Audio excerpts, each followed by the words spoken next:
Okay, dokey. Here we go. Oh, that should probably be. I should probably. I need to get the link off of Discord. I should have had this set up long before.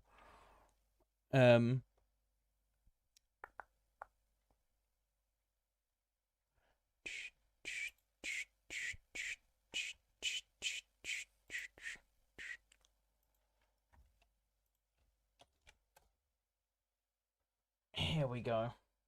Oh, if, like me, you suffer in silence and tend to bottle all your emotions up, then you know how bad it can be for your mental health. I personally don't like to open up to people that I always have around me. I prefer to have a third party. And I do care. I just don't care for better help adverts. Okay, guys, you know the drill. We're here. We're only what 10 minutes late. I think that is. I'm gonna cover that up because I'm gonna cover that up because we all know that that little spinny icon is annoying, and we are off. Make sure that the stream is working over on the TikTok side. Hello, everyone. And yes, today I've just got to make sure that the YouTube video is going out to say we're live. There we go. We'll edit that. All I got to do is put in the description, and we are. No, that's not what I wanted to. Didn't want to put the YouTube link in. That's kind of pointless. Public. Saba. Right, okay, hello everyone. Oh, you TikTok side obviously isn't as abundant as normal, but today, at the request of one of the mod team, we are going to be looking at, is the Sabretooth cat still alive? I'm going to press play so that there's actually something on screen and people get involved with pretty colours. I don't know why it's in the middle of range, because I haven't actually looked through this. Because... this is the rule. I don't watch the videos before.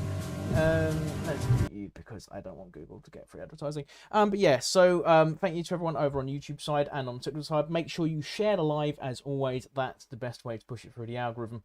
Yeah, so today the idea is we will be looking at the Smilodon, or the Sabretooth cat, and does it still exist? And the rules. June. Yeah, it's been a bit of a rough one because I did it the wrong layout and stuff. But yeah, so here we go. This is we're not reacting to June, but we are looking at the idea of, is Smilodon or the Sabretooth cat still alive? I fear not dark itself. This video is from Wild World. And this is mostly about the Sabretooth sightings or Smilodon sightings. Obviously, Smilodon is the correct name for the animal, correct name for the big cat. I'm going to actually do another... Shall I do another share to make sure everyone knows we're out? How many we got over on the YouTube side? 0 at the moment. Yeah, I'll put another post out to say we're live. Actually, I might put the link out on Instagram as well. But yeah, so Smilodon is the actual name. Is the actual name for the creature. It's its actual, like, scientific name. Sabretooth Tiger or Sabretooth cat is what it came to be known as. That's how it ended up. The first time I looked at Smilodon, I was on Walking with Beasts, which is my favorite one of my favorite TV shows as a kid. Absolutely loved that show. Was obsessed with it for quite a while. Actually, I still am. I've still got them all up there. I don't know if you can see them on the camera. But yeah. I don't know if you can see it on the camera, but yeah.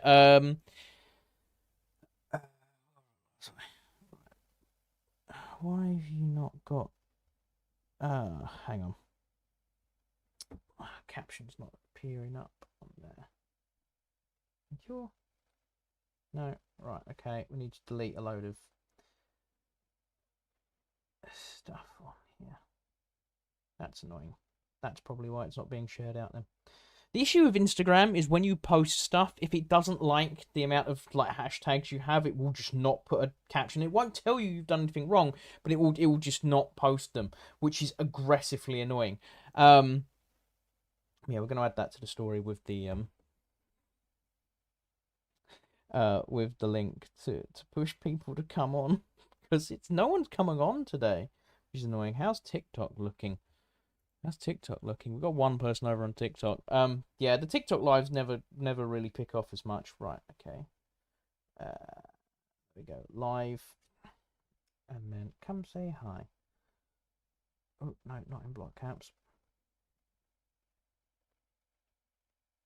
This has not gone well.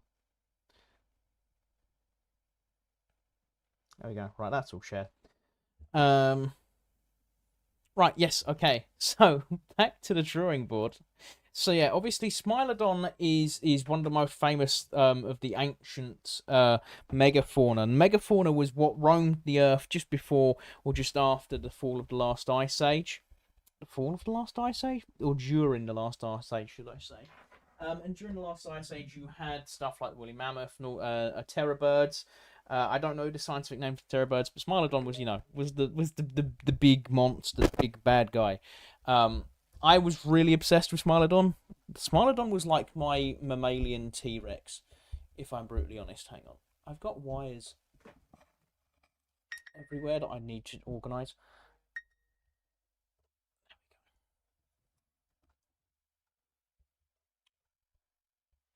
But yeah, so Smilodon was like one of my favourite prehistoric animals, aside from like Velociraptor and stuff. We're going to mute. What's that? But yeah. So let's get in. I fear not the dark itself, but what may lurk within it. In the depth of night, when shadows stretch and the land is cloaked in darkness, humans often find themselves haunted by an ancient fear, a fear of the dark. Well, this fear is something more common in children, who generally grow out of it. To be fair, fear of the dark, like from my understanding, it's been a while since I've gone into dive deep into prehistory. The fear of the dark originates mostly from big cats and stuff like that, like stuff that we would have been faced with the brunt of. I unmuted myself on here. Okay, cool, that's fine. I was about to go. Oh no, I bet I haven't. But yeah, like I'm a little late to speed catch up. I put it on speed catch up. It's fine. Don't worry. Don't worry. I was late, and that's put everyone off. It's also put off the recommendee side of things. I'm gonna re-put OBS there. Okay, that fits better, so I can see stuff better. Cool. But yeah. So the fear of dark actually comes from big cats. There was like other sort of slightly larger sabered cats, not too much, that were roaming around Africa when we were Australopithecus afarensis. The ancient Australopithecus afarensis wouldn't be an ancient human because it wasn't a hominid at that point. We were still far more ape than anything. Here we go. It's about damn time. Yes, I'm definitely not late. It's the Super Bowl today. Oh yeah, so we're probably missing. I'm assuming Mattis and that won't have a show if it's the Super Bowl. You know, that like worldwide game you Americans play, and only you play it. Right, okay. I think many of us can still feel a little uneasy in pitch black. Fun fact, I sleep with the lights on, not because I'm scared of the dark, but because I genuinely feel uncomfortable sleeping. It's not a fear. It's hard to explain. Like, it's harder for me to sleep in the dark. Does that make sense? Probably not. It's just gonna get clipped. I'm scared of the dark now. Especially if we aren't in the comfort of our own homes. It's the fear of not knowing what's out there, but feeling that there is something out there. This primal apprehension. This looks like that footage. Is it me, or does it look like Paleolithic, like not carboniferous? What was the time period just after the dinosaurs had gone kaput and you had leptictidium and that running around? Feeling that there is something out there. Of Slender Man. It looks like a prehistoric version of Slender Man. As an American, I could give a shit about the Super Bowl, just for the record. Very based American. And good sequel up, Pumpkin. Yeah, no, the first like 10 minutes is just me rambling and trying to set stuff up. Apprehension really, shared by many. I went in the wrong order. OBS did an update, and if anyone watching has used OBS before, you know when OBS has an update, you are thrown off for the rest of your stream. Like, you have to then get back into your balance because you're trying to fix stuff. And OBS never updates like 2 months. You never get a notification, right? I will load into OBS and I'll go, do we need an update? Is it going to update? No. And then I'll load it up. It will be loaded up. And then like 10 minutes before the stream, it's like, hey, guess what? I'm going to update. And it's not optional. Like, everything will crash if you don't update me. And then you just have to do it. It's very annoying. Remember, we won 6-0. I only want to watch Super Bowl for the commercials. And they got leaked, so F that. Also, parades outside my door right now. Oh, you've got Super Bowl parades outside your door? That's got to be loud. I have with TikTok the audio is almost impossible to get. That's why I never get any views and stuff on TikTok. To the earliest days of human existence, our ancestors who roamed prehistoric landscapes had to be cautious of the night. We don't really have the best night vision, and that darkness concealed predators. Predators that scared our ancestors so made me jump a little bit, but I think I hit it. Much we can still feel that fear today. There is probably a variety of creatures to fear, including big cats. My cringe or the videos cringe? Oh, the like little the Smilodon, the Sabretooth Tiger running behind the caveman. Hey Liz, wait, how many subscribers has this channel got? Before I'm to me, they got 79k. Oh, what's their average view? 488,000 views. They are making at least $8,000 a month if their video views are averaging out to 8 like that. Okay, 1,500. Truth about venomous spiders. This actually seems like a more scientific chat. Oh no. Well, I know what we're looking at next week, guys. I actually believe that one slightly as well, so that'll be interesting. Because I kind of hope that giant spider sightings, if they're in the Amazon, I will have more. Certain rainforests. I'd give you big spiders because obviously more oxygenization. I'm gonna get a few live streams out of this channel, I think. This is going to be interesting. No, saying in reference to parades outside the house. Oh, in reference to the parades outside the house. Oh, no, Mardi Gras parades. Interesting. You've explained Mardi Gras to me before, and I still don't understand it. This is why I recommended this channel video. This will be good to dissect. Again, if they say some crazy stuff, guys, no hate to the original creator. But if they do say some smart stuff, because they're talking about zoology and sneaky bit of cryptozoology, I've done a little bit of cryptozoology myself, like in my videos. Like I did the wood woes. Actually, Woodmose is technically folklore, and I suppose it could be classed a cryptid. And then Amphiolaphmore is... I still don't know where I sit on the Amphiolaphmore. I would love to... If you guys are interested in it, I'd love to go back through my old videos and react to them and like see how I've learnt and updated them. I don't know. Could be interested.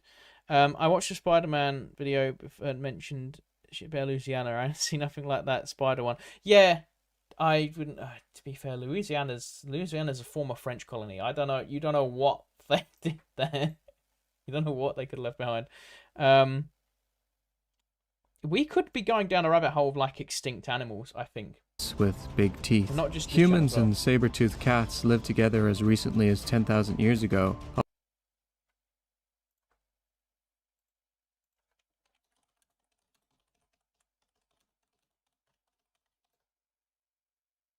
Okay, I'll give it to him. From National Park Service. Okay. After crossing the Isthmus of Panama nearly 2 million years ago. Wait. Because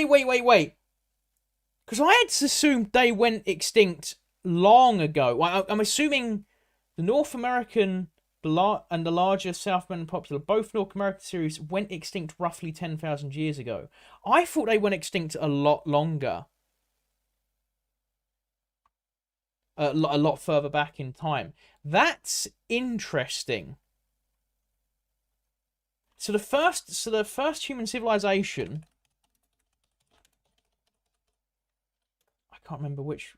Like I know it's in Mesopotamia, 4th millennium BCE. Was 4th millennium BCE in? Okay, how many? Because I'm awful at maths. How many years ago was the 4th millennium BCE? Thank you. Spanned the era is 4,000. How many years ago was that from me now? Okay, right. So we're in 2022. So we go back to 2024. Then we go back to 1024. Then 24. So that is now 3,000 years. No, it's not. You absolute reject. That is. That's not. I am horrific at maths because it's 2024, so it couldn't be. So it's 2,000 years, Ryan. You absolute idiot.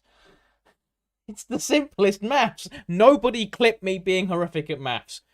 Do not clip that. I'm amazed I haven't had loads of clips sent to me yet. Okay, right. So doing maths, right. So then 24 on the other side. I can't match this. How many years is 4,000? 3,002. That doesn't make sense. How long ago is 4,000 BCE? Someone with maths knowledge answer. That's about 6,000 years ago. Okay, thank you. You can tell. See, this is why you don't trust a film student to do maths. God damn it. Right. Okay. So the first human civilization 6,000 years ago. So there is a 4,000 year gap. That bit my brain worked on maths. There's a 4,000 year gap between the rise of the first human civilizations. I'm fairly certain there were very basic farming communities around 10,000 years ago. Like the first proper civilization. Why did you get maths and not maths plural? Math, is it not plural? I don't know. I've always said maths. Because funny. Yeah, I exactly. Yeah. I don't know. We always say maths and English. That's your main two things that you have to get right to get a job. And I'm not gonna lie, I've had a few jobs with very awful maths but decent English. My issue with English was that I'm very good at story writing. I'm very good at it's gonna get clipped. I'm very good at oral exams. Not so good at the here's a pamphlet, write what the color means in the testing format. I'm very, very bad at standardized testing. But when you actually send me out practically to use the English or to use the maths, I can actually do it fairly quickly. I'm gonna blame the slight headache I have today for my awful maths a second ago. All the way back to some of the earliest members of the human lineage, 6.5 to 7.5 million years ago, when Sahelanthropus chadensis lived where Chad is today, along with actually a question. So if they died out in North and South America 10,000 years ago, I'm fairly certain first humans in America,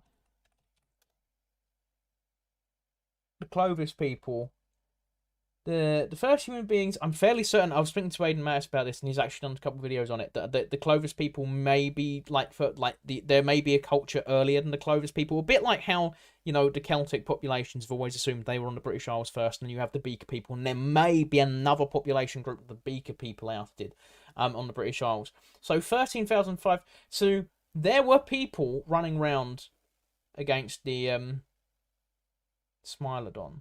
Because I don't know if you have it in America, for my American viewers, my British viewers probably will know, there was a show called Prehistoric Park. There's a guy called Nigel Marvin, and he travels back millions of years to the extinction of them. So that means in that show,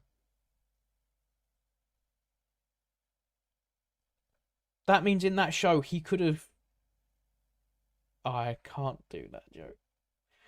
I was gonna say, that means when he time travels back, technically Nigel Marvin was the first white guy in America and started the whole colonization thing because he went back to save the Sabretooth Tigers.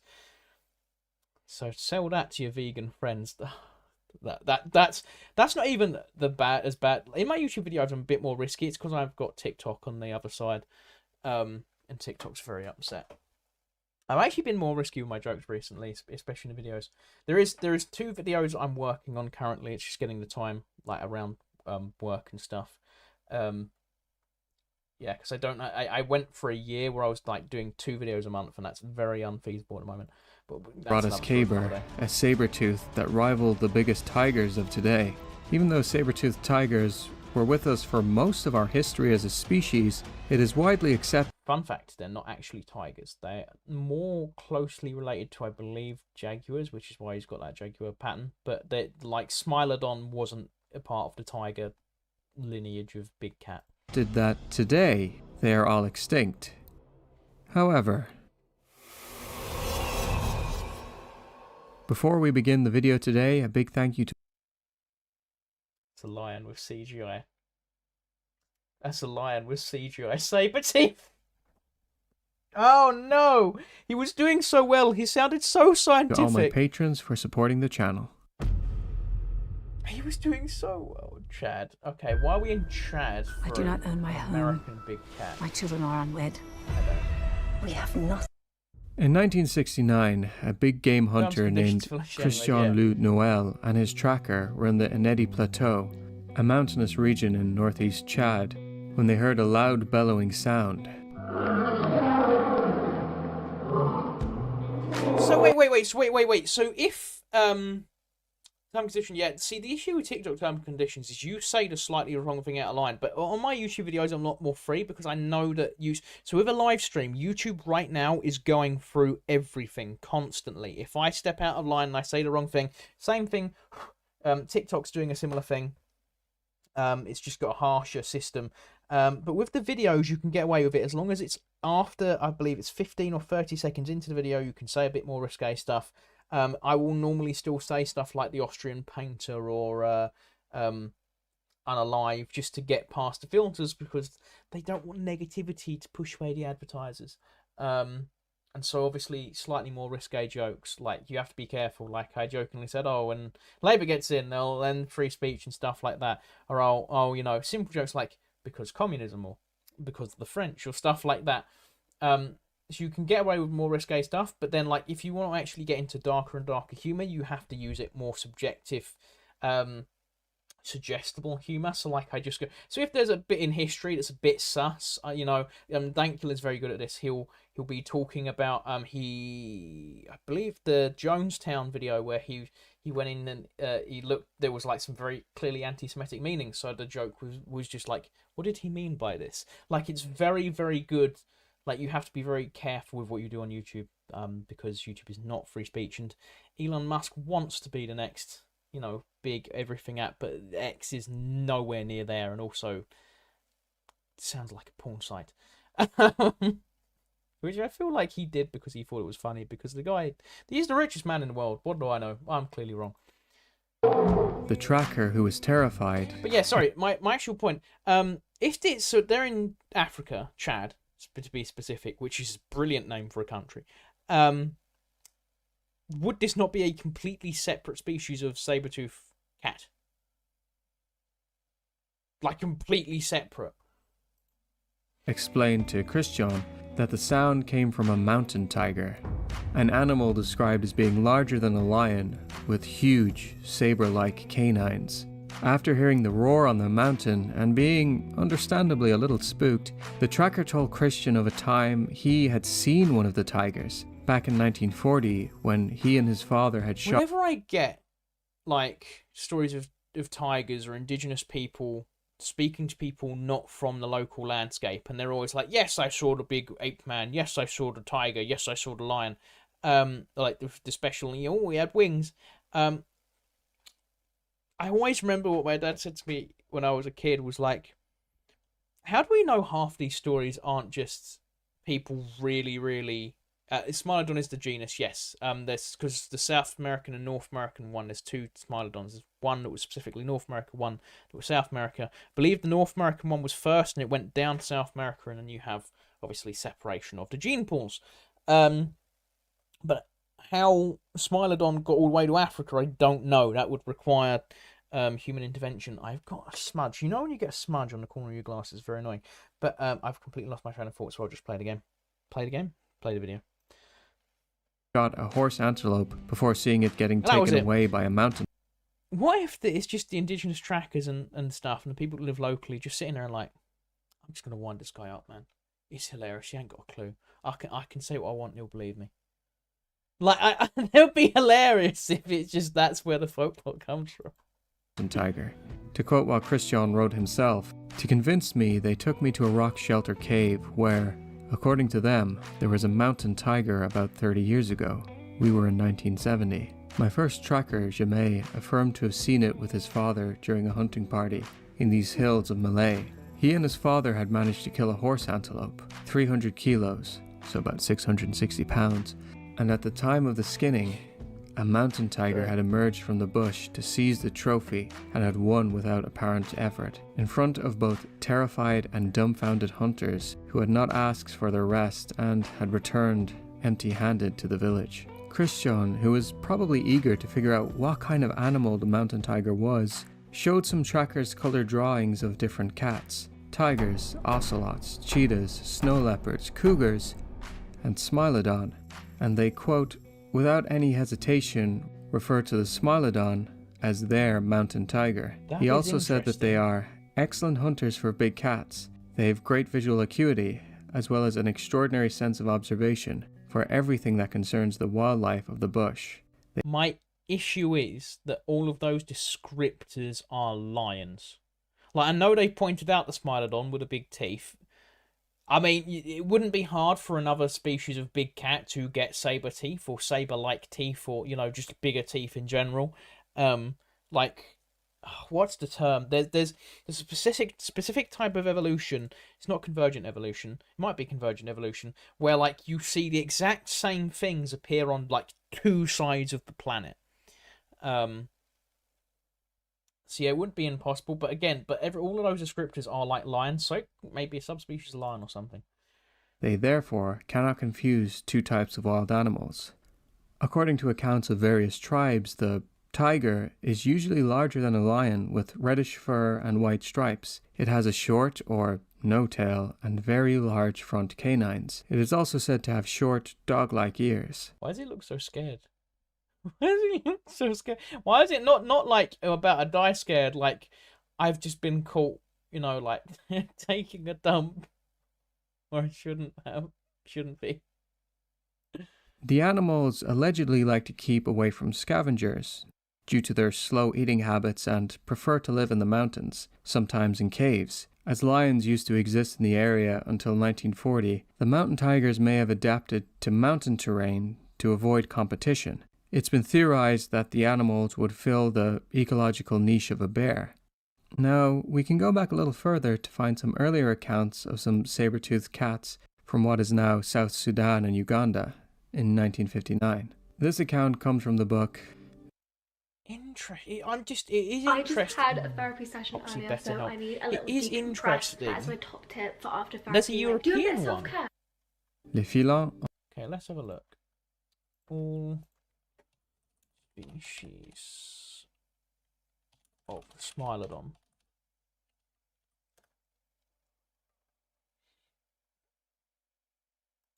Californicus, I'm assuming, is a subspecies that lived in California, because that is the exact thing a Californian would name a big cat. Look, those little tiny ones. Okay. Existed 2.5 to 500,000 years ago. Went extinct a lot earlier. A bit larger. Panthera leo. Smilodon. Wade. So where did you go extinct then? What was your range? Where were you? Don't know why the American lion's coming up here. Not a Smilodon. See this, yeah, Populata is the North American one, Fentalis is the South American one. Yeah. In Californicus, I'm assuming. Lived Pleistocene 2.5 to 11,000 years ago. Okay. So where was you situated?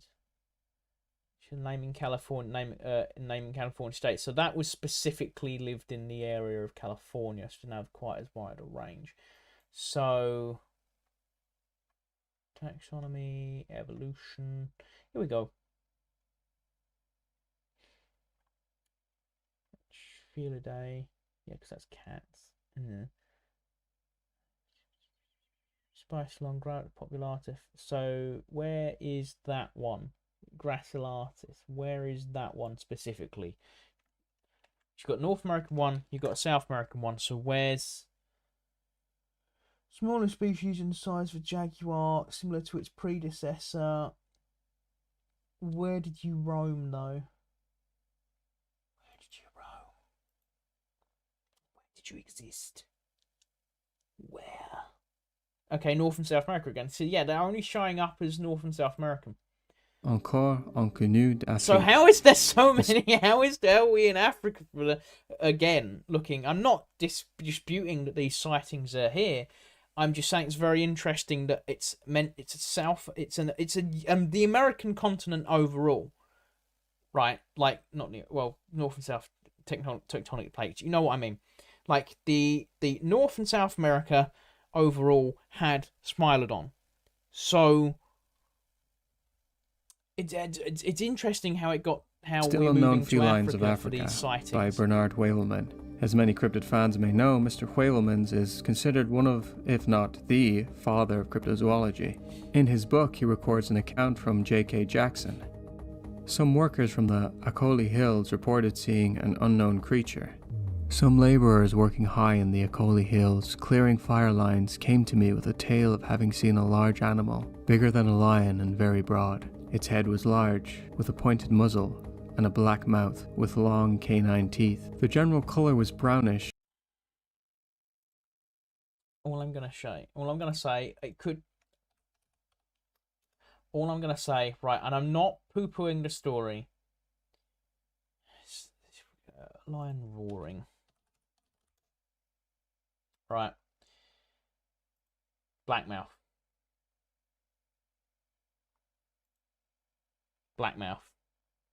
So it could just be a large lion, and if you're running, because if that is like roaring at you and coming at you, like they aren't, exactly small teeth. You're gonna leg it, and you're probably not gonna, sit there to identify. So you could easily misidentify a very large lion as its entire own thing. Like look, blackmouth.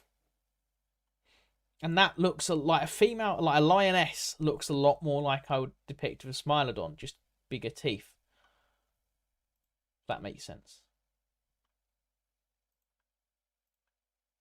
With vertical yellow-white stripes on its flanks, it left an elongated footprint, the size and shape of that of a small boy, but with claws.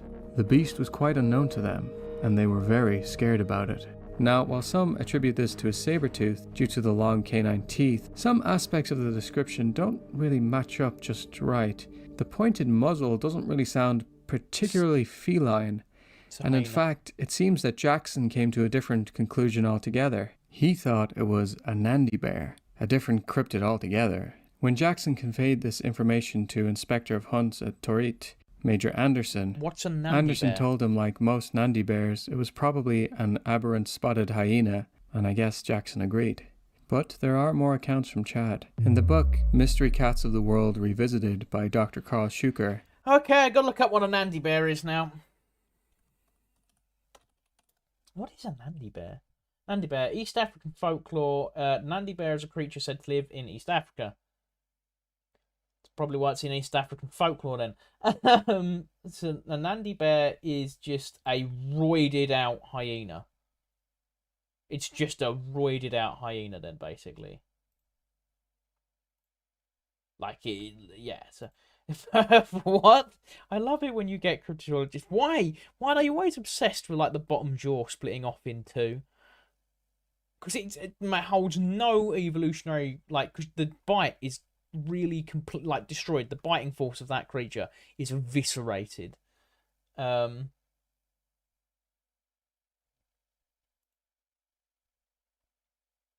that. So a Nandi bear is essentially just a roided out hyena. Yeah,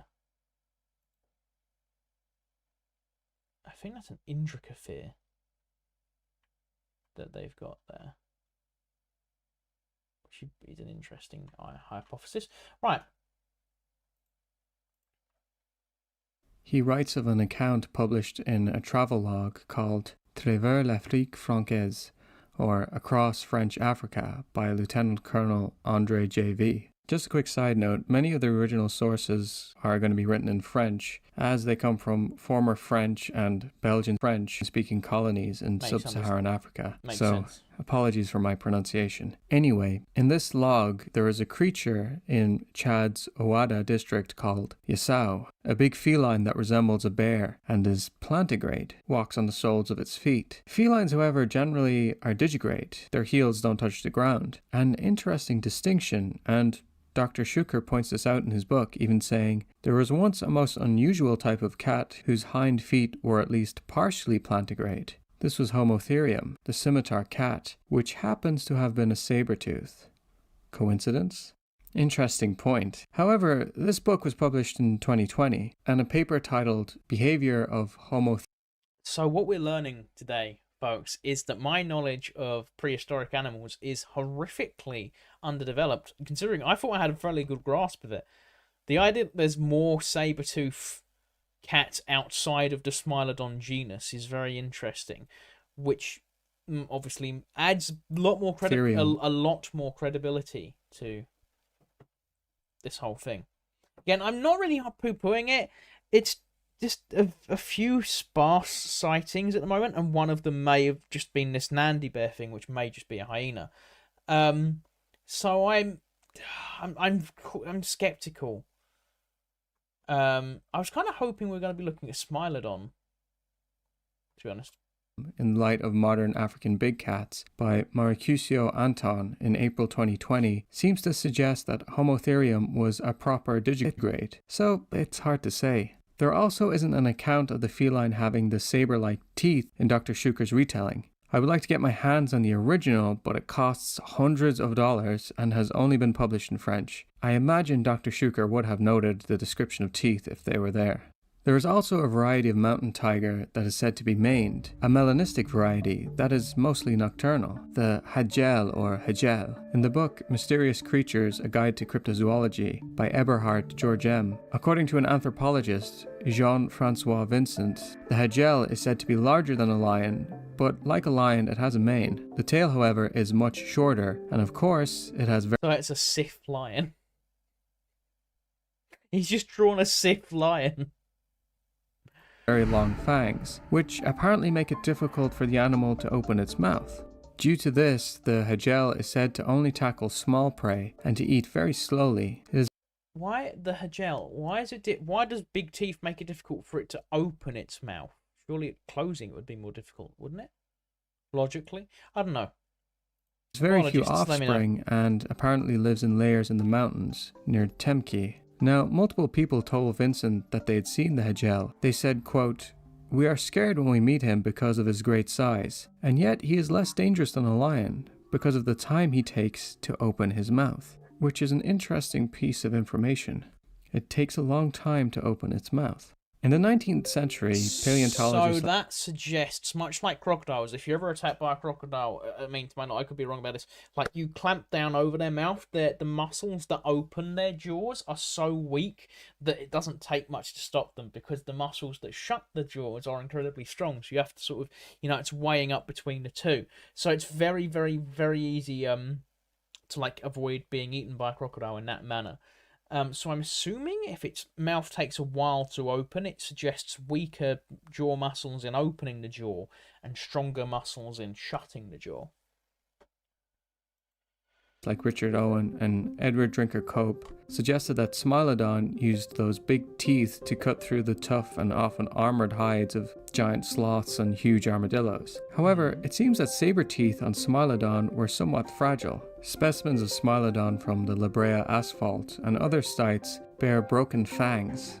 Paleontologists like Julie Meechin and Juje Jack Sheng have suggested that due to the fragility of the teeth, it may have come down to those thick Smilodon arms to pin its prey when it ambushed, and then it would use the teeth to either rip the throat or make a piercing, killing bite, severing the cardioid artery. Now, we don't know for sure which of these methods it used, assuming it was one of them, but it would be different from our modern-day big cats who engage a throttling bite to clamp down on the throat of large prey to crush the windpipe. Now, going back to the Hagel, I don't know if this exactly accounts for a slower bite per se, but if it exists and is similar to other saber-tooths going back to the zebras for a second. Going back to the zebras. Zebra males especially are evil. Like, they will brutally beat up and kill the offspring of other males, just for not like lions will come in, take over pride, and that's why they do it. Just because there's someone else's kid in the vicinity.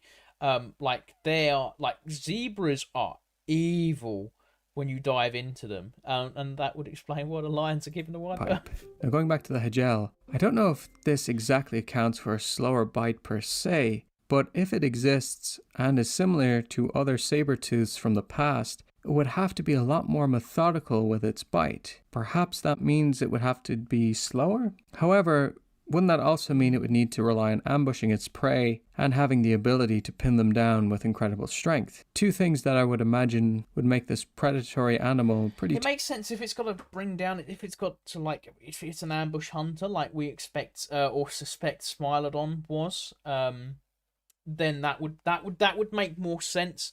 Like, also thank you for sharing the live over on TikTok, your mum. Thank you.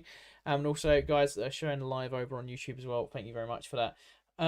So if it's like an ambush hunter, then its camouflage like makes more sense to me. Like it's Sith-like appearance, like a massive like dark grey mane.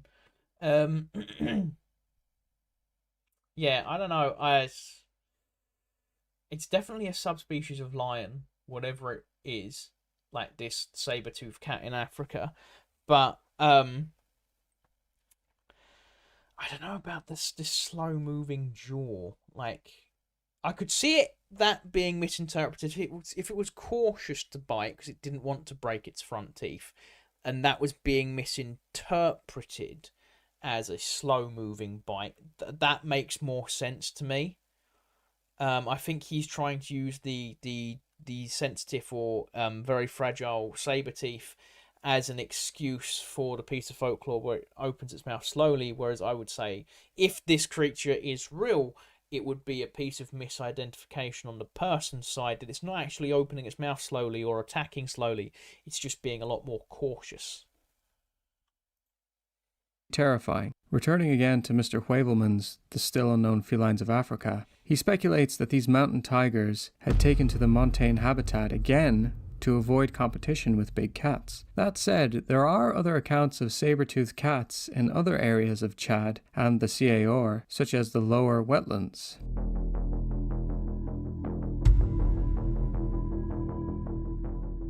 There are reports of animals sometimes described as being more aggressive that live in swamps and wetlands that also have saber teeth. There are a variety of different names. Pepe's over on the TikTok side. It could be a threat or intimidation tactic to open its mouth slowly.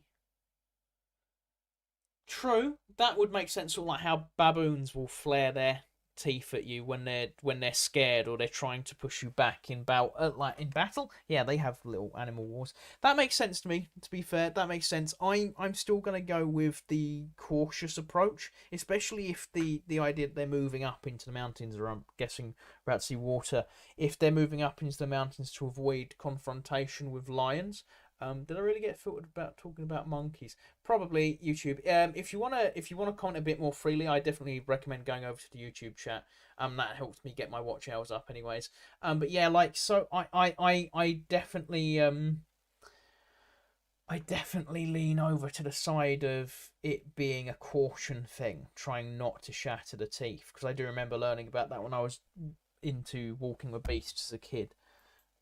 Names for those water cats, given to them by the different tribes. Sometimes they're called the Maru Ngo, the water leopard, the Dilali, water lion, the Zeti Ngu, water panther. They all seem to be feline. Again, returning to the book Mystery Cats of the World. Normally I'd say this is probably a case where it's the same creature just in a different location, but the mountain and like almost a hippopotamus-like existence is like two very, very different things. Like if you saw a hippo climbing up a mountain, you're going to be like, how? If you saw a mountain goat trying to wade through water, you'd be like, huh? There's an interview from 1934 in which a creature... Like they're very different builds and designs and requirements for survival. Like the way that the Hijago, I believe it was, the way that's described is, like you said, it's filling the ecological niche of a bear. Similar to how wolves will come in, like wolves, obviously being of the canines families, versus felines is, it's the old tale, because the reason that they're seen as the arch nemesis of each other is because they both fit the same ecological niche. So a feline operating in what would normally be a bear's ecological niche, like a much smaller population, very large, powerful hunter, would be more mountainous because there's more caves and stuff to go for. But yeah. Somewhat larger than a lion, with a coat similar to that of a leopard, emerged from the Kukokoro River, close to a soldier in a canoe. I really thought he was better to say the Ku Klux Klan. I really thought that. I apologise to the entire nation of Chad for the fact that that's where my brain went. The creature seized the man and dragged him into the water. Certainly an odd creature. Sounds like a Many large cats are swimmers, but these animals seem to spend a lot of time in and even under the water. A search was launched for the Moru Ngu by the Belgian cryptozoologist Eric Joy and his hunting guide Willy Bloom in the early 90s. Thankfully, an article written on cryptozoologia.eu gives us an account of what they found. Now, unfortunately, they didn't witness any of these animals themselves, but they did collect interesting testimonies. The first they collected from a 50-year-old man named Dennis, who had been a diamond prospector and had claimed to see one of these water panthers. Dennis had a sighting in the early 1960s. Only the creature's head and shoulders emerged from the river, and it looked from left to right, as if searching for something.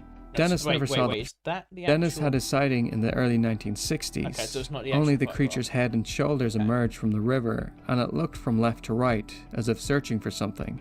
Dennis never saw the footprints of the creature, but told them the creature usually hunted in pairs. Joy also got a lead about an old fisherman. That's an interest. See, that I would say would be more of a anecdotal experience. Like, when we look at the hunting methods of big cats, they're either solitary hunters, like single male lions. Occasionally those male lions will form their own like alliances, and then they'll take over a pride, but they'll normally be brothers and stuff. Hunting regularly in pairs, I would say he's probably like maybe a few sightings of like two brothers or something. Like either it's going to be in a pack or it's going to be an individual lone hunter, like we would see with like we see some stuff like mountain lions. So like the idea of a big cat with saber teeth living in in the mountainous regions fits better than me than water cats, whereas like that could very easily be misidentified lions, especially if they're always hunting in pairs regularly. That would be a big break from normal big cat behavior. Called Gaspard, who apparently had a sighting. It took Joy and Bloom 3 days to find his camp, and when they interviewed him, he said no, that he had never seen a water panther. But Joy wrote that he was, quote, obviously lying, which I don't know how you can be certain of that. But Joy reasoned that Gaspard didn't want to tell the truth to foreigners he didn't know. Maybe that was the case. I don't know how they can be certain he was lying. I'm almost convinced this water panther stuff is hodgepodge. The mountain saber-tooth lion thing, I'll give you. I like that has some like ecological credibility. Going completely off of like the fact, because this is a much more grounded thing. This isn't like the lizard and the alien stuff we were looking at last week. The idea there's water panthers just doesn't sit with me as well when you have lions that would already go into water, or crocodiles that are filling those niches, and like it's another predator. It's another niche that probably doesn't need to be filled, and nature doesn't tend to have too much going on at the same time, because one of them tends to lose, and the crocodiles are going to be much better at that niche. Unless it's on the water's edge or it's a region the crocodiles aren't in, there might not be that many crocodiles in Chad. I don't know. But the mountain stuff, the hijal or whatever it was called, I've forgotten already. That makes a little bit of sense to me, but I can't see the water panther thing at all. I can't get behind that at all. Lying though. They were more successful when they got a testimony from an African guide named Marcel. Okay. Marcel had his sighting in the 1980s while fishing. The creature sprinted at him from behind, scaring Marcel, understandably so, before jumping into the water. He said it was the size of a cheetah. Marcel also said there are usually 2 of them, and one waits in the water, and then the other goes behind the prey to chase it into the water. Such a break from big cat hunting tactics. It's such a big break. And I don't know. I feel like someone would have spotted a water panther by now, and it would be like mainstream zoology. I don't see how that's hidden for that long. Maybe I'm just being too skeptical. But again, the mountain one, I'm like, okay, I get that. That makes some sense. It's filling the ecological niche of a bear. It's big. The Andy Bear thing, there could be crossover. It could just be a big hyena, but like a much stockier big cat with saber teeth in the mountains does seem fair because it's not really competing with lions. This water panther, it's breaking from the normal hunting patterns of a big cat, which would be a pack hunter or a big solitary hunter. Thank you for liking the live. You're like a simp. That really does help in the algorithm. But like you're having big cats either hunt in packs or on their own, or in rare cases when there's a lot of males from a pack that goes off on their own, they will then form like an alliance which will start taking over stuff. Count Dankula did a very good video on like one of the actual lion wars, a little empire or kingdom they founded. Hunting in pairs is rare. Yet this is meant to be a mainstay of the water panther's hunting techniques, and it makes sense of like one pushes you into the water, then one's waiting in ambush. If it's a saber-toothed cat, obviously ambush hunting would be ideal for it. So it makes sense, but again, the ecological niche is filled throughout most of Africa by crocodiles. Hippos are omnivorous. Like another predator in that niche, and a cat as well, that would possibly come into conflict with lions. Yeah. Of course, you bring up Dankula. Always. Dankula and Alexander the Great are the 2 things that I actually haven't mentioned Alexander the Great so far in this. I don't know. Maybe Alexander the Great killed the last of the saber-toothed tigers. Water to the one that's in wait. Though in the case of this sighting, Marcel seemed to think there was only one.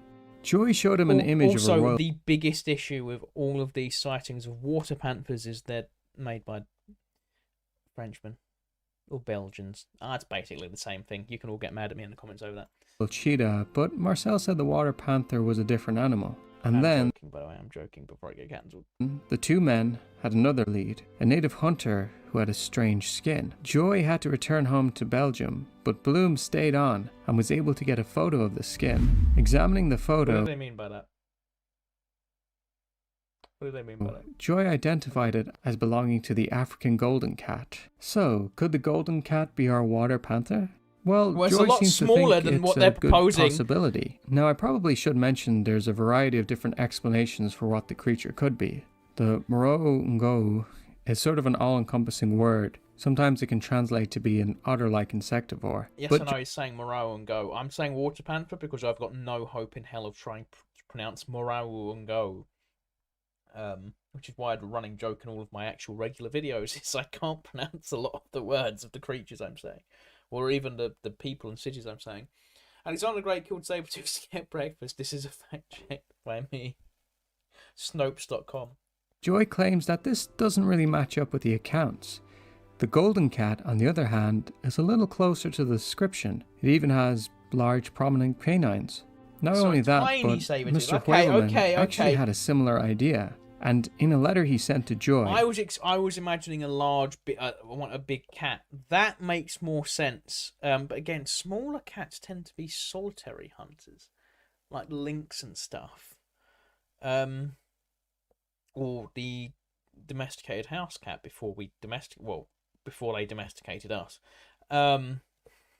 Before we domesticated them, to be historically accurate, they did. You've seen the have you checked Egyptian culture that we were domesticated by cats? But if it's a smaller cat, I can see it, the deviation, like hunting in pairs. It wouldn't be hard for that behaviour to get in, and they would be able to avoid much more detection from other big cats in the area and crocodiles and stuff. So that another niche. I could see that. Because we do have a basis for that and how that would work in other small cats. Okay, that makes more sense to me for a water. And this letter was sent to Joy before they had seen the picture of the skin. He theorized that, quote, "Nevertheless, think of the golden cat, of which we know nothing, as it is discreet, but it is large for a cat, not to mention the non-retractable claws and the webbed toes on the hind legs." Now, Chad and Carr aren't the only places where we have sightings of living saber-tooths. It seems that Senegal has some too. We're not going to get any looks at Smilodon, are we?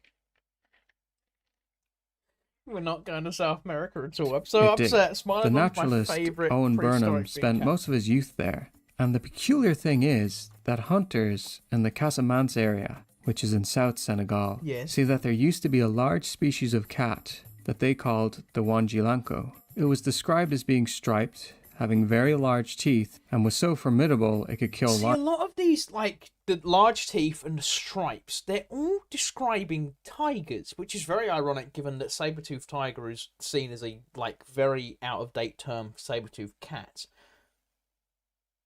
I need to look. Has there ever been African tigers is the question. Have we ever had African tigers?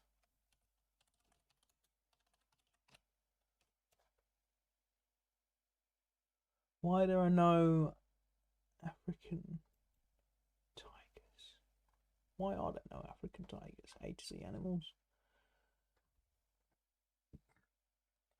Pardon me. Back to proto-tigers. Yes, project. Excuse me, project. Back to proto-tigers that lived in Africa before humans between 10 and 15 million years ago.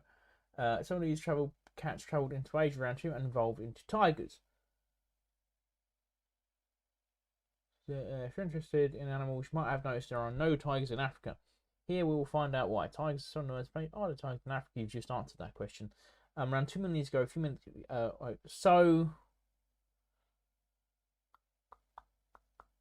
around the same times. Okay.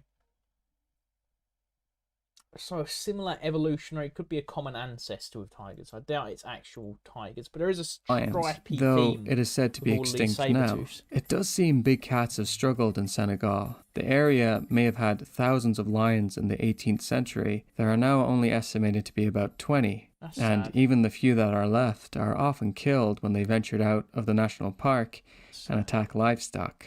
And the Casamance area in southern Senegal seems See, I get it. I thought he was going to say poaching, but if it's attacking livestock, like human beings, we are animals. We're not separate from the animal kingdom, even though we like to pretend to in our little houses and whatnot. We are part of the animal kingdom, and we do raise cattle because we've moved back and farming. We like to think we're so unique, but farming isn't unique to humans. Ants do it. War isn't unique to humans. Unique to humans. Chimps do it. Ants do it. Lions do it. Zebras technically do it. Orcas technically do it. Most species of dolphin technically do it. So we're very much in human nature, so farming quite literally is something ants do, although ants are obviously horrific communists. But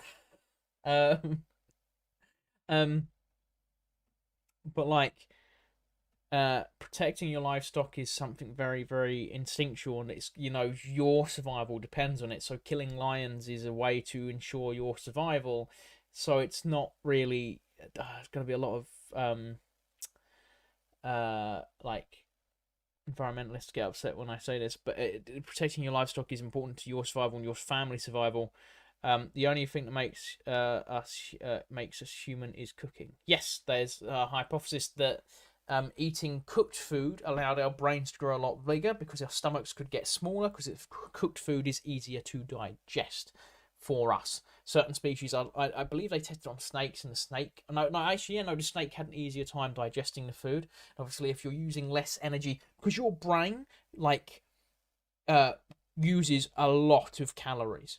And people forget, it's the most like resource intensive organ on your person. That is what like it's receiving all of the information, it's processing it, and depending on your religious beliefs, it's either like creating the image itself, it is itself, you know, alive, or it's sending that information to the soul for you to perceive. Like it's how you it is your CPU unit. It's how you perceive the world. Yeah. Follower joined from short videos. Interesting. The TikTok's telling me how people are. We are the only animal that cooks our food. Yeah. We are the only, to my knowledge. Purposefully cooks it. I know there's probably like an animal or two that's accidentally done it, but yeah.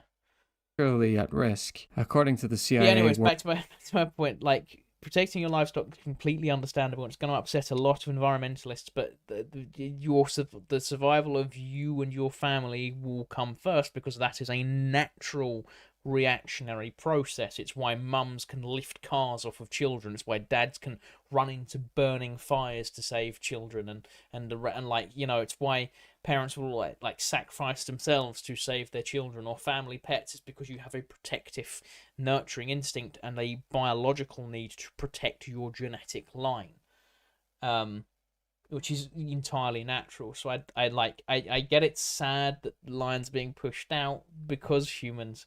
But, you know, if it was the other way around, the lions would happily do it to us.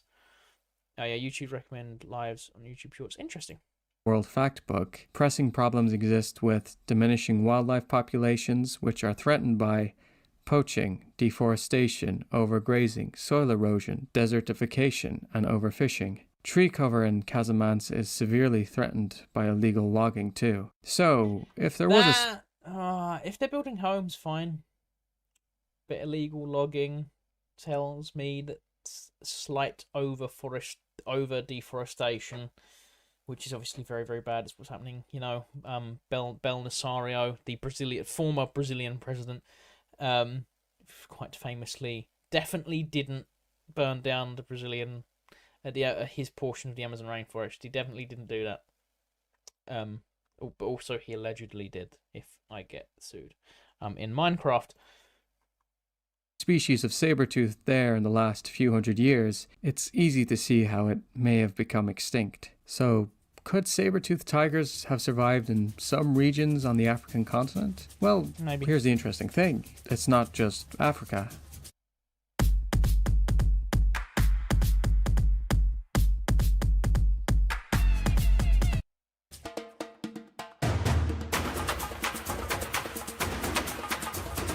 Yes! Sorry, that took when you start looking for reports of living saber-toothed cats, you start to get accounts. Thank you, Hit Her, for 1 rose. Thank you for that. Definitely normal account there. Wooly on the TikTok side. Personally, I haven't seen one, so I would have to say it isn't. I think that mountain lion type thing that they were going on about, the bear saber-tooth thing. Makes sense to me. I get it. It does make sense to me.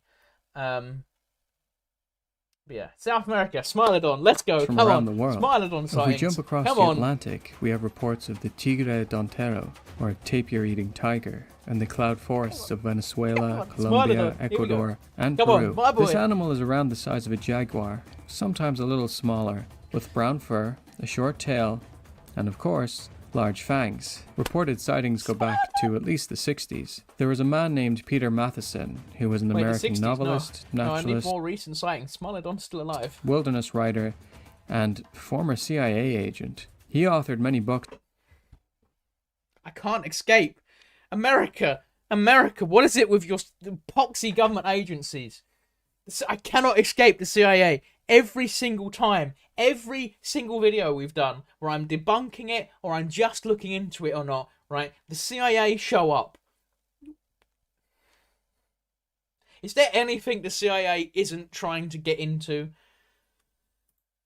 On wildlife and wildcats, including books on snow leopards and on tigers. In one of his books titled Cloud Forest, A Chronicle of the South American Wilderness, he writes about an interesting conversation he had with a French-Canadian man named Piquet in Belém, Brazil. Belém is sometimes referred to as the gateway to the Amazon. Now, Piquet had already been on the continent for 3 years and was traveling alone and on foot. He carried everything he had with him: the clothes on his back, a jackknife, a safety razor with a sawed-off handle that fit into a small wood matchbox, a waterproof packet containing his passport, billfold, and a set of worn maps on which he traced his journeys through South America. Piquet was certainly a character. When Matheson met him, he was weak with recurrent malaria and broke. Now, as interesting as Piquet was, let's skip ahead a bit to the part that interests us, where the two men discussed dangerous animals. Apparently, Piquet thought most animals weren't particularly dangerous unless provoked, though he did describe a, quote, rare striped... It's very, very true. Most animals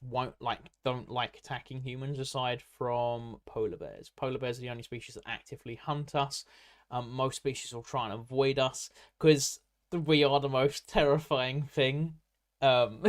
We are... Someone actually did I would actually say I would say furries, but I choose life. Fair enough. I've completely lost where I was going with that. We'll carry on.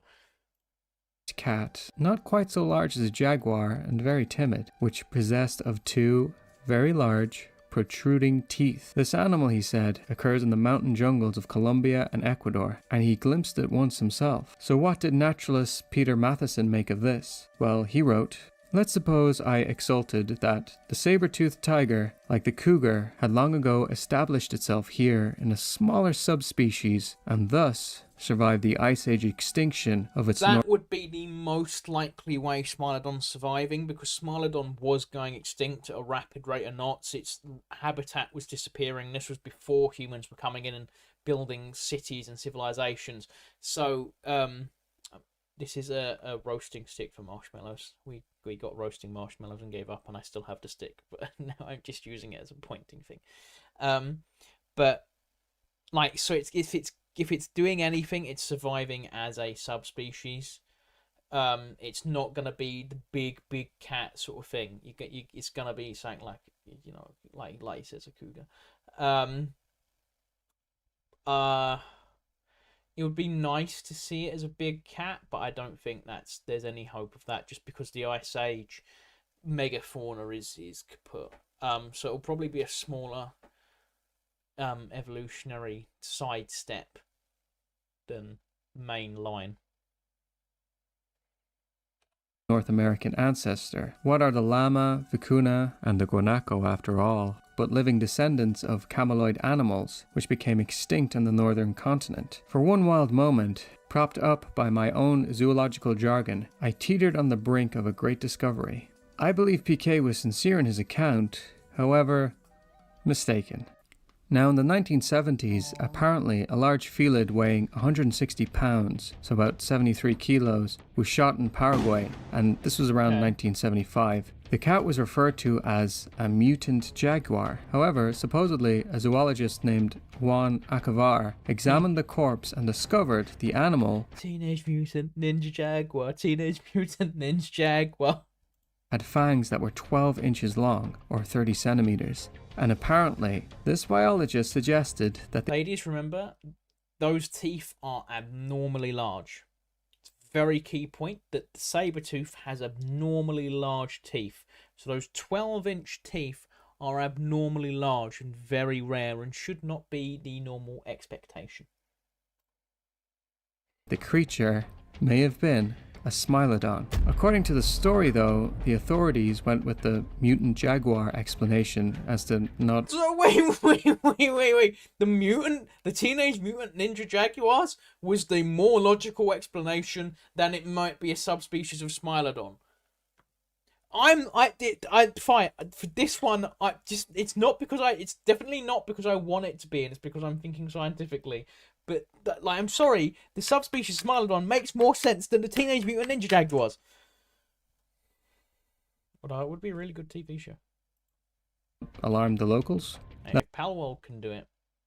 Now, I am referring to this as a story, as there doesn't seem to be much, if any, evidence that this ever happened. Carl Schuker has tried to find evidence surrounding the event, but, quote, sadly, all my attempts to trace Juan Acavar, the whereabouts of the specimen itself, and any corroborating information to ascertain whether this incident really did happen in the first place have so far met with failure. Now, if you're like me, you're probably craving some physical evidence at this. Take my hopes and dreams. That is what I was about to say, actually. We've had stories. We have had stories. We haven't had any evidence. I've been a lot more lenient on this guy so far because he seems to have his head on his shoulders and he hasn't mentioned the poxy flat earth. What have we got? Well, in 2014, 2 skulls from the Peruvian Amazon were examined by Darren Naish and Peter Hawking. The skulls didn't have the protruding saber teeth, but there is speculation that only the males of the species have the big canines or something. However, the skulls did differ in other ways, one being far narrower than a jaguar skull. Okay, if that's true, that means that it's probably, the saber teeth would probably be like, ironically, the 12 inches thing would make more sense because it would be a thing to attract a mate. It would be a thing to make a female Sabretooth Tiger or Smilodon look at you, but like, oh, he's got a big set of saber teeth on him there. That I'd have a crack at him. So that would also mean they probably couldn't hunt for themselves, which would be an interesting evolutionary feature, but it wouldn't be the first time that evolution has given us something completely useless.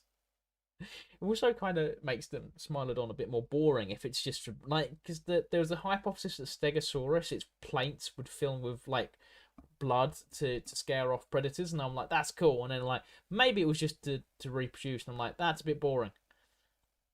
It's cool if it's both, but it's a bit boring if it's just like the Stegosaurus went up to you and goes, oh yeah, I've got some pretty plates. And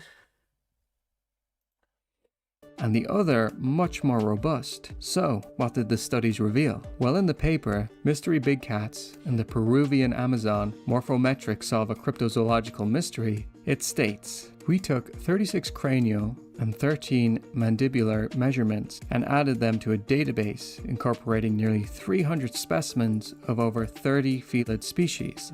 Linear discriminant analysis resolved both specimens as part of Panthera onca, which is the scientific name for a jaguar, with high probabilities for cranial and mandibular datasets. Furthermore, the specimens exhibit characteristics typical of jaguars. I should note, however, that in his book, Mr. Schuker points out there is no absolute confirmation that these 2 skulls actually did originate from a speckled tiger and a striped tiger. We're going to move away from South America for a moment and look instead at China. Victor, why are you still living without us? Fresh and instantly with Sabretooth Tiger would make more Febreze sense now has a finer in and lighter mist Asia. to fight the toughest odors and leave 2 times longer lasting freshness. Really Spray new Febreze Air Mist to keep your home smelling fresh and clean. I hate the fact they've got rid of AdBlock. I mean, there's one simple vision hack anyone can use to improve vision, so you can say goodbye to your optometrist for good. Did you know?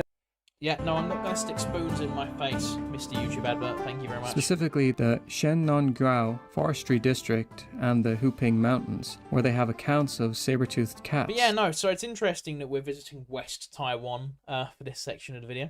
This is also the area where accounts of the Yeren come from. I wonder if they're friends. The creature... The Yeren is just the Chinese Yeti, to be fair. Actually, that's not Yeren, that's Dave from down the pub. Is named Guo Xinwang, a creature bigger than a tiger with yellow stripes and long, downward curved canine teeth. Similar. Again, this would just be another species that has evolved saber teeth. It probably isn't that hard to evolve saber teeth. Like, it wouldn't take that many population. Like, there's certain things that are really hard. Like, how do you get a polar bear out of a black bear? Different snout shapes, different builds, like different fur. Like, it's gonna take but again, it's only to get the shape, yeah, maybe a couple million years. To get the fur shift, probably a few thousand generations. Like with selective breeding, if a human's doing it, if it's a natural process, you remember, like selective breeding, humans can speed up evolution because we can see the qualities we want in an animal or a plant, And we can make sure that those qualities are pushed on to the next generation. It's how you get dog breeds. It's how you have such genetic diversity, although there's a lot of inbred stuff with dogs and cats. This is how you get a lot of diversity from species of domesticated dogs and cats, because we were very, very quickly able to see, and it was something we learned. Bearing in mind, humans did this without genetic theory, like how understanding how genes worked. We just went, if we breed these animals together, we get this outcome, and we figured that out. But if that's happening naturally, a few million years. Bigger teeth, because if it's just something that a few lady tigers got the hots for a few guy tigers who had bigger teeth, you're going to very quickly see male tigers probably and if the male tigers weren't really into the lady tigers with bigger teeth, so you would see that happen. It would only maybe take 200,000 years or so. There's probably a genetic biologist or whatever watching going, that is horrifically wrong.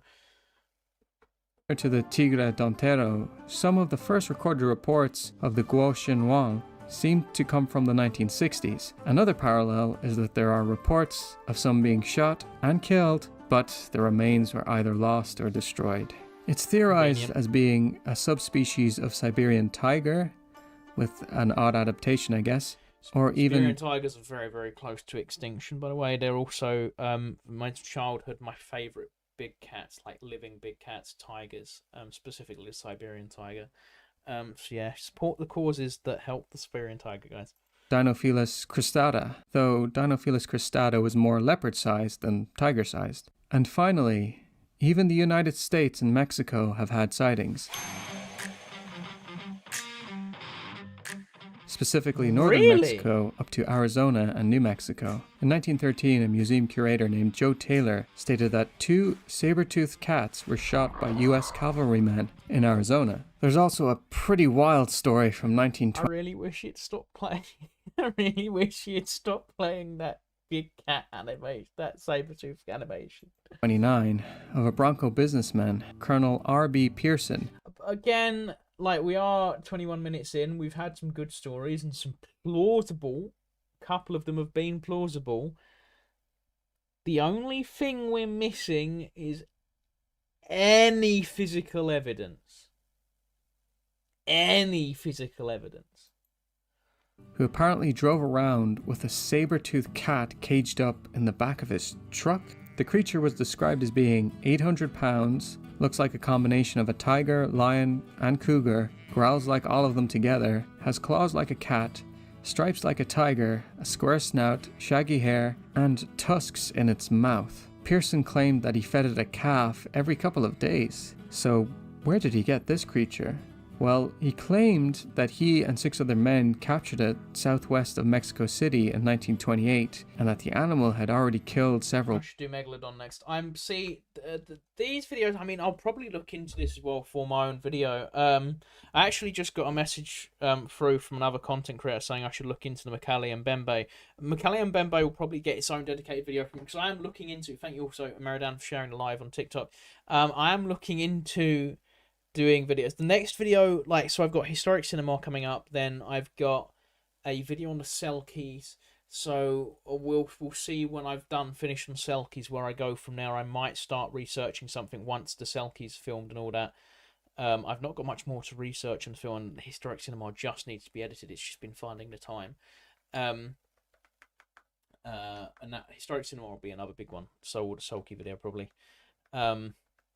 So I might start looking into more cryptid stuff with the regular videos, and I might also do a few live streams just looking into it. Because these are fun, these are much more laid back, and I can do a video on is Smilodon still about at a later date for my own viewing discretion. But yeah, at the moment, might do one of these on Megalodon, might do an actual video on Megalodon, still being around. The evidence of Megalodon still being around is actually fairly decent from some of the stuff I've seen coming out. People. He planned to take the creature to be identified in DC by the National Zoological Society, but his truck apparently... I will do a Flat Earth live stream. I won't do a dedicated video to Flat Earth because it's not that would be a debunking one. These are more aimed at looking at the evidence and debunking it, where I'm trying to actually come to a decision, whereas the videos I'm giving you the evidence of both for and against a topic. And then like flat Earth isn't as in my purview because it is a straight up conspiracy theory.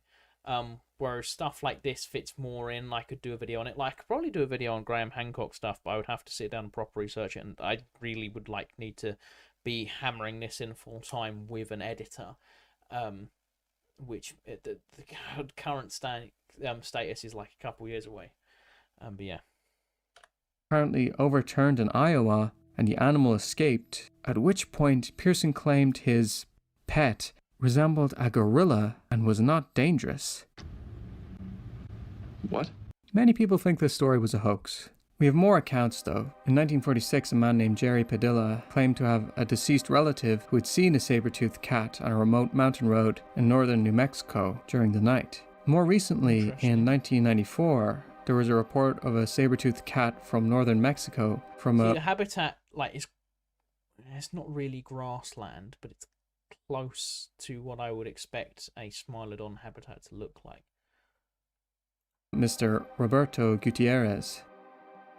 Seems far-fetched to think of a large, saber-toothed cat hanging around in the US, but we do know on rare occasions that jaguars have traveled to New Mexico and Arizona. A male was photographed in the Dos Cabezas Mountains on January 6, 2021. Now here's the thing.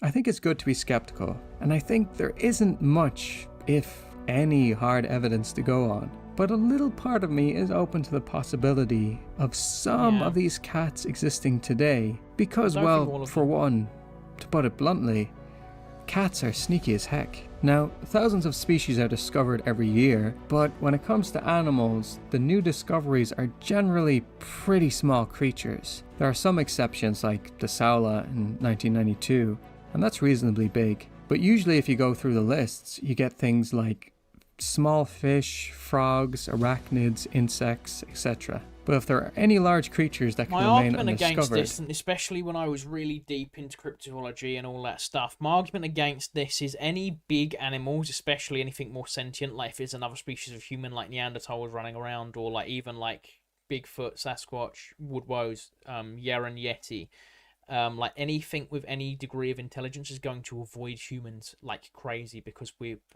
already been hunting it, and we've hunted it to such a small population it's almost impossible to find, or it's like knows that we'll outsmart it in hunting. It knows that we're a big risk. So I genuinely think anything with the slightest bit of intelligence is going to look to hide from us, because we are the apex predator. There was an animation that came out a little while ago, I went to bring it up earlier but I forgot, is that we are the hairless monkeys that don't get tired. We are long distance runners. We don't, most big cats will be short bursts of energy and they'll take you out quick. We'll throw a spear, like, or now we've got guns, so we'll shoot you. We can get headshots. We had bow and arrows. We've had bow and arrow for most of our history. We've had spears for a large portion of history, because spears are such an easy to use weapon. We've known how to fashion sticks. Priscilla, yes. Large animals, invertebrates, ocean predator animals. The ocean is full of 100% a lot of animals we're missing. I would like that Mosasaur video. I looked at this guy. I would be interested. So I've been open about that. I do very much. I'm skeptical, but I do very much believe there is something in Loch Ness, or was something in Loch Ness. Do I believe in it's like the legends? No, I think it would be something that would be a smaller population. But like the ocean is very easy to hide stuff. Is like we only recently discovered the colossal squid, and that's huge. So anything with any degree of intelligence, and as this guy says, cats are sneaky. I think the one in Chad, the mountain saber-tooth, that makes sense to me. The water panther thing in Chad doesn't make as much sense unless it's the tiny creature. I would like Smilodon to still be around in some capacity, even if it's a smaller variant in South America and maybe parts of North America. I'm incredibly skeptical though, because if that was found, most of the South American governments would be doing that for tourism like very, very quick. Like, imagine if Javier Milei discovered the Smilodon was running around Argentina. So, yeah, I think the argument that, oh, well, there's no more big animals to find, anything now is either been hunted to such small numbers by us that it's impossible, like, nearly impossible. Like, there's probably a lot of inbreeding going on. Like, I 100% think the Tasmanian tiger's running around. So, like, not, like, I know that the last few times I've done one of these, I've been very much on the debunking side. I think there's a solid chance for this one. Loch Ness Monster, I have yet to see it. Loch Ness Monster, ever since I was a kid, I've been obsessed with Loch Ness Monster. Maybe I lean more towards it is real, as I've got a lot more skeptical as I've got older. Obviously, when I was a kid, I fully believed that there was a Loch Ness Monster. What the Loch Ness Monster is, I would be interested in. Yes, the Smilodon. I would love Smilodon to still be around. It's my favourite prehistoric big cat. And obviously it's got the same name, Sabretooth Tiger. Yes, thank you very much, Pumpkin Bear, for the recommendation. My Pumpkin Bear from the mod team did recommend this, and it's probably going to inspire a few more live streams on this. I might do a dedicated video on Smilodon at some point when I do get into prehistoric animals, because this YouTube, if you notice the fact I'm doing a video called Historic Cinema on the Brendan Fraser film The Whale, the YouTube channel, the videos will become a lot more stuff I'm just kind of interested in, and I can talk about and I can research in my free time rather than looking at specific stuff. Until I can get back to a point where I can take it full time again. Yeah,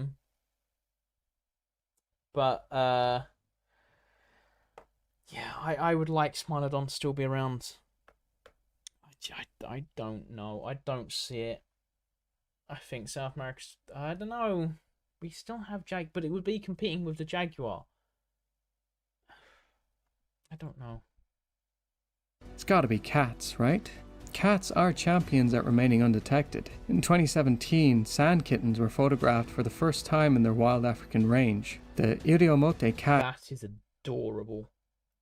was thought to not be a real species, despite sightings, until it was proven to exist in the 1960s. Pretty impressive considering the island it lives on, Iriomote, is only 290 square kilometers or 112 square miles. I myself even went to the island to look for the cat a couple of years ago. I drove up and down a section of road that was a hot spot for sightings, and I walked through different forests and around the coast and other hot spots where there had been a lot of sightings. It's a miniature lion. I want one. I want one. I want one. It's so cute.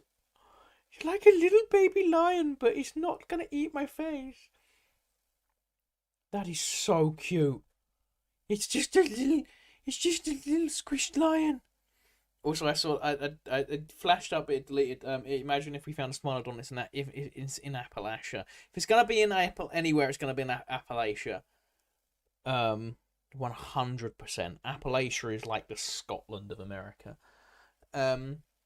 Species that are growing population. Antarctica. Yes, the walrus is coming back from extinction. Again, also, if you like. The walrus hadn't been discovered. People said they saw sightings of a seal with giant tusks. You're gonna call them crazy, is all I'm saying on this cryptozoology stuff. All I'm saying. Forests and around the coast and other hotspots where Appalachian mountains. Yeah, there have been a lot of sightings. And I didn't see any cat or any sign of it, despite there being about... So I'm sorry, Wendigoon, if you're watching. Wendigoon's not watching. But 250 dogs. If there's anyone from Appalachia watching, apologies for how I pronounce it. He hangs around Glasgow Central Station asking for spare change. The island, and honestly, that doesn't surprise me at all. I didn't really even expect to see it. The Iriomote cat isn't particularly large, but if a population can survive on 112 square miles while remaining undetected for years, what could hide in a few thousand square miles? Narwhals. Perhaps not a creature as big as the biggest Smilodon of... Wait.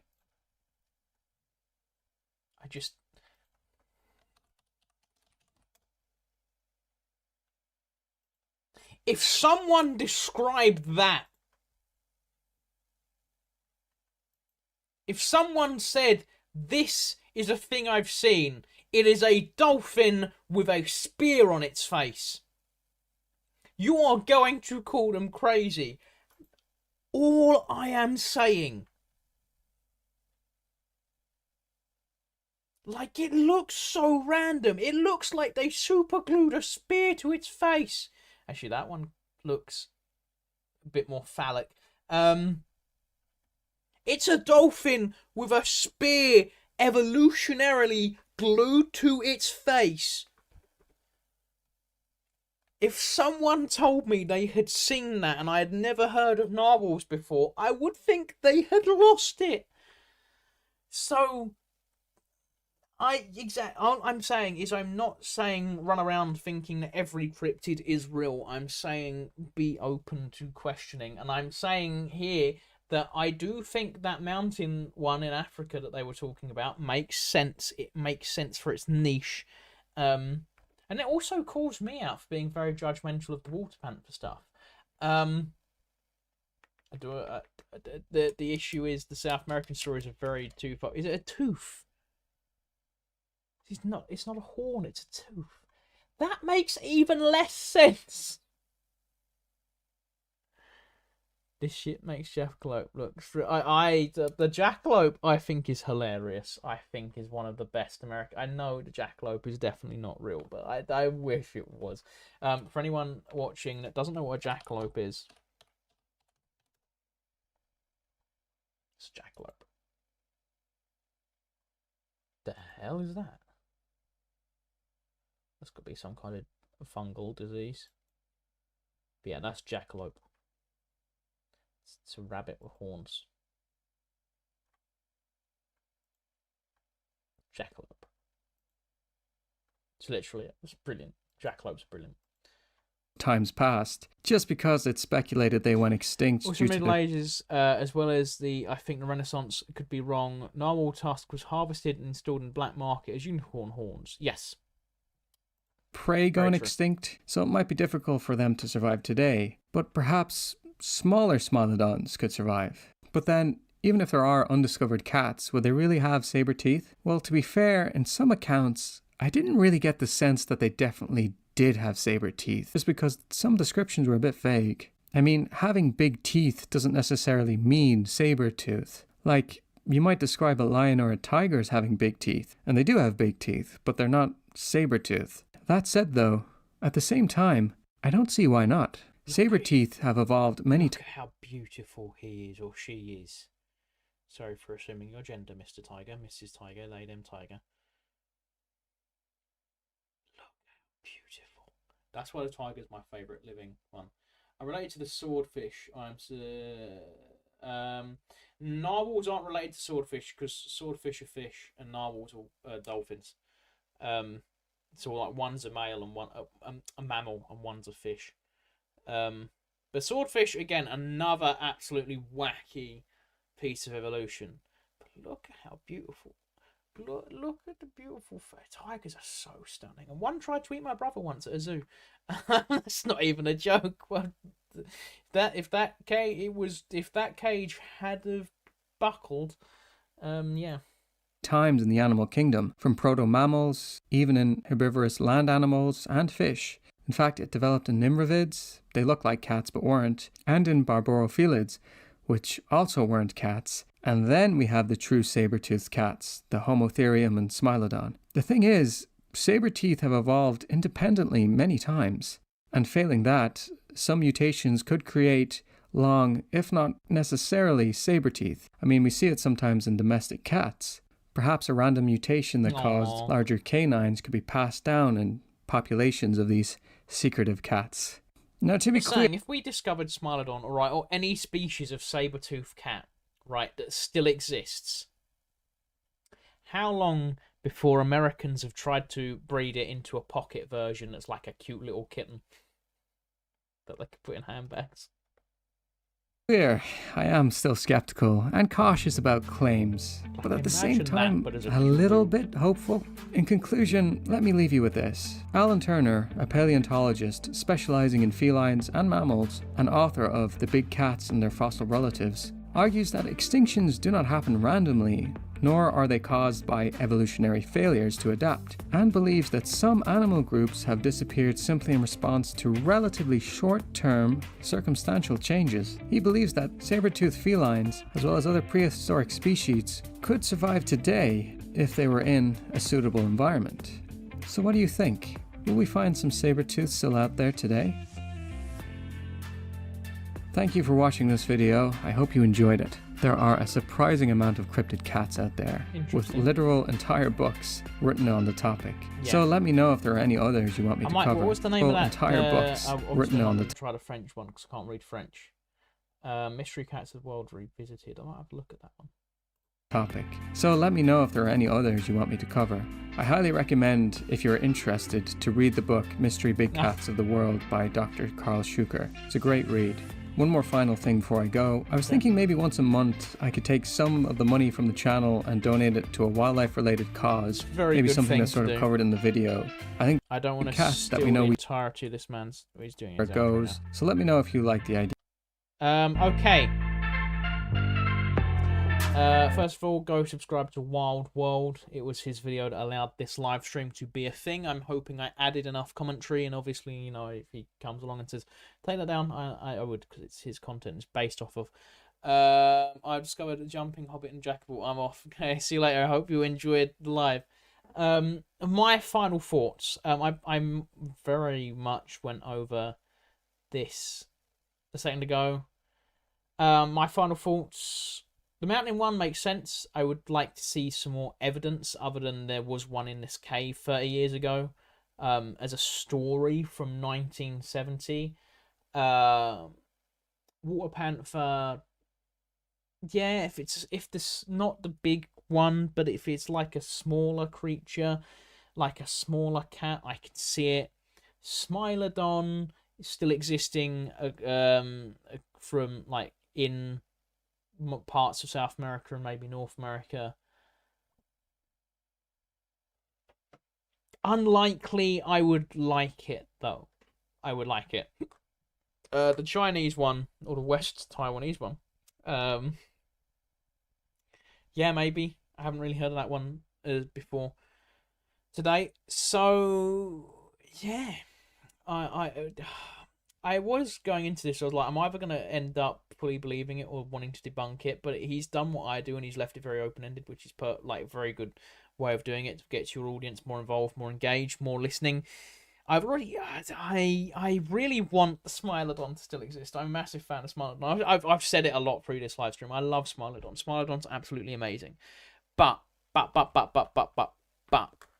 I don't.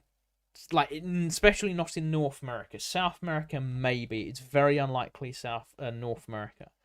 And then again, there's a lot of free space in North America. So it's grasslands. It needs grasslands. It's not really a jungle hunter unless it has adapted to surviving in a jungle environment or a wooded environment, or because it would be wooded because you've got a lot of woods and forests in America. I don't know. I'm going to give a very unsatisfactory. I can't properly debunk it. Some of them I can. I think the big water panther is completely unfeasible. Yeah. Going to be a big maybe for that one. I really need to pee, so I'm going to end the live stream there. But I hope you all enjoyed. Thank you all for watching. Actually, I should probably... But yeah, I do need a pee, so I'm going to end the live stream there. If there is anything you would like me to look at on YouTube, please make sure it is a YouTube video, so it's less likely to get me copyright striked as I look into it. But if it's a paranormal thing, if it's a history misinformation, if it's a prehistoric creature you want me to look into, you want me to make a decision, you say, oh, is this conspiracy? Is it debunkable, or is it realistic? Let me know in the comments down below. If you've got any final questions, make sure you throw them in very, very quickly, and I will answer them to the best of my ability. But yeah, if there's anything you want me to check out. Also, if there's any regular videos you want me to look into, I have a list. I am keeping a list. It's obviously videos will be few and far between. I'm aiming for maybe 5 videos this year overall, but they will probably be like an hour long each. But yeah, with that, all I would like to say is I hope you all enjoyed. Thank you all for watching, and I'll see you in the next one.